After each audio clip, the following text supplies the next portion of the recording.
Guys, അപ്പൊ ഇന്ന് വീണ്ടും ഒരു വീഡിയോയിലേക്ക് എല്ലാവർക്കും സ്വാഗതം. ഇന്നത്തെ വീഡിയോ എന്താണെന്ന് പറയുന്നതിന് മുമ്പ് എനിക്കൊരു കാര്യം പറയാനുണ്ട്. അതായത് ഒരു പ്രത്യേക സാഹചര്യത്തിൽ എനിക്ക് വീട്ടിലേക്ക് വരെ വരേണ്ട വന്നു. വേറൊന്നുമല്ല, എനിക്ക് കുറച്ച് ഹെൽത്ത് ഇഷ്യൂസ് ഒക്കെ കാരണം ഞാൻ ഇപ്പോൾ ഒരാഴ്ചയായിട്ട് വീട്ടിലുണ്ട്. അപ്പൊ ഇന്നത്തെ നമ്മുടെ മെയിൻ പരിപാടി എന്ന് പറഞ്ഞാൽ കുറച്ച് സ്ഥലത്തൊക്കെ പോകണം. അതിൽ ആദ്യത്തെയാണ് ബാങ്കിൽ പോണത് വേറെ ഒന്നിനുമല്ല, എന്റെ എഡ്യൂക്കേഷൻ ലോണിന്റെ കാര്യമൊക്കെ ശരിയാക്കാൻ വേണ്ടിയിട്ടായിരുന്നു. ഞാൻ മാത്രമല്ല, എന്റെ ചേച്ചി എന്റെ കൂടെ വരുന്നുണ്ട്. ഫസ്റ്റ് ഇയറിൽ ആക്ച്വലി ഞാൻ ലോൺ എടുത്തിട്ടില്ല, സെക്കൻഡ് ഇയർ തൊട്ടാണ് ഇപ്പൊ ലോണിൽ അപ്ലൈ ചെയ്യുന്നത്. നിങ്ങൾ ലോൺ എടുക്കാൻ നോക്കുന്നുണ്ടെങ്കിൽ നേരത്തെയൊക്കെ പോകണം. എനിക്ക് തോന്നണേ ഇതൊരു 3-4 മാസത്തെ പ്രൊസീജിയറാണ്. അപ്പൊ എത്രയും നേരത്തെ പോണോ അത്രയും നേരത്തെ നമുക്ക് ഫീസ് അടയ്ക്കാം. അപ്പൊ ബാങ്കിലെ കാര്യമൊക്കെ കഴിഞ്ഞിട്ട് നേരെ ഹോസ്പിറ്റലിലായിരുന്നു പോയത്. എന്നോട് ലാസ്റ്റ് ടൈം ചേർന്നപ്പോൾ ഡോക്ടർ പറഞ്ഞിട്ടുണ്ടായിരുന്നു 5 ദിവസം കഴിഞ്ഞിട്ട് വരണമെന്ന്. അത് മാത്രമല്ല, ഇപ്പൊ എക്സാംസ് ഒക്കെ ഇപ്പൊ കോളേജിൽ നടന്നുകൊണ്ടിരിക്കുകയാണ്. അപ്പൊ ഇത് റീറൈറ്റ് ചെയ്യണമെങ്കിൽ നമുക്ക് മെഡിക്കൽ സർട്ടിഫിക്കറ്റും വേണം. ഞാൻ എന്റെ വീടിന് അടുത്തുള്ള ഒരു ഹോസ്പിറ്റലിലെ ഡോക്ടറെ ആയിരുന്നു കൺസൾട്ട് ചെയ്തുകൊണ്ടിരുന്നത്. ബട്ട് അൺഫോർച്ചുനേറ്റ്ലി ഇന്ന് പുള്ളിക്കാരത്തി ലീവായിരുന്നു. അതുകൊണ്ട് എനിക്ക് വേറെ ഓപ്ഷൻ ഇല്ലാഞ്ഞുകൊണ്ട് ഞാൻ വേറൊരു ഹോസ്പിറ്റലായിരുന്നു പോയിട്ടുണ്ടായിരുന്നത്. പക്ഷെ ആ ഡോക്ടർ എന്നെ ശരിക്കും ഡിസപ്പോയിന്റഡ് ആക്കി കളഞ്ഞു. വേറെ ഒന്നും കൊണ്ടല്ല, ഒരു പേഷ്യന്റ് ഡോക്ടറെ കാണാൻ ചെല്ലുമ്പോൾ ഒന്ന് ഇരിക്കാൻ പോലും പറയണില്ല. പുള്ളിക്കാരത്തിക്ക് എന്തോ ധൃതി ഉള്ള പോലെയായിരുന്നു. എന്താണെന്ന് ചോദിക്കുന്നോ മനസ്സിലാക്കുന്നോ പോലില്ല, വേഗം തന്നെ നമുക്ക് മരുന്നൊക്കെ എഴുതി തന്നങ്ങ് വിടുകയാണ് ചെയ്തത്. അതിന്റെ കൂടെ എനിക്ക് മെഡിക്കലും എഴുതി തന്നില്ല. എന്നിട്ട് അവിടെ ഉണ്ടായിരുന്ന വേറൊരു ഡോക്ടറിനെ കൊണ്ടാണ് മെഡിക്കൽ സർട്ടിഫിക്കറ്റ് സൈൻ ചെയ്ത് കിട്ടിയത്. ഹോസ്പിറ്റലിൽ നിന്ന് ഇറങ്ങിയിട്ട് പിന്നെ നമ്മൾ വീടിനടുത്തുള്ള ഒരു ഹൈപ്പർ മാർക്കറ്റിലായിരുന്നു പോയിട്ടുണ്ടായിരുന്നത്. കുഞ്ഞേച്ചിക്കാണെങ്കിൽ ഐസ്ക്രീം കഴിക്കണം എന്ന് പറഞ്ഞിട്ട് ഞങ്ങൾ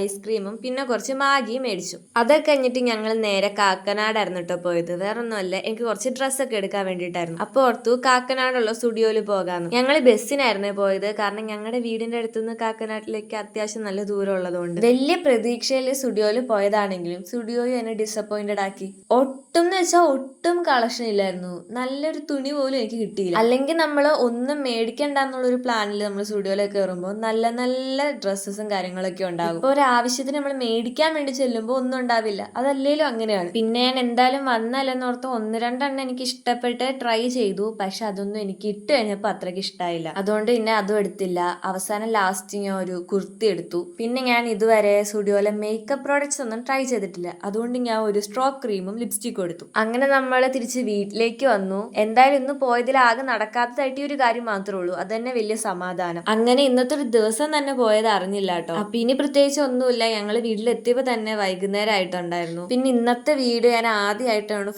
ഒരു വീഡിയോ വോയിസ് ഓവർ ചെയ്യണത്. അപ്പൊ നിങ്ങൾക്ക് ഇതാണോ അതോ അല്ലാണ്ടുള്ളതാണോ ഇഷ്ടപ്പെട്ടെന്ന് പറയണം. അപ്പൊ ശരി, വേറൊരു വീഡിയോ ആയിട്ട് കാണുന്നത് വരേക്കും ബൈ.